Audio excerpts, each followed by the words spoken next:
ETAU is an Innovate UK funded R&D project to develop a solution which will enable wider adoption of large-scale laser welding for the aerospace and automotive industry. ETAU's goals were to utilize the precision, speed, work envelope and 3D flexibility of the PKM TAU robot for industrial laser welding,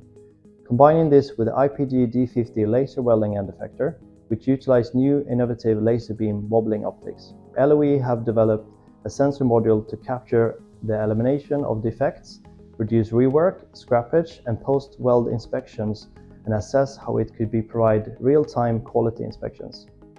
For more information on the ETAU laser welding solution, including the project results and details of how we use digital manufacturing to reduce costs and risks in the project, please contact us today or click the link in the post to access our video case study.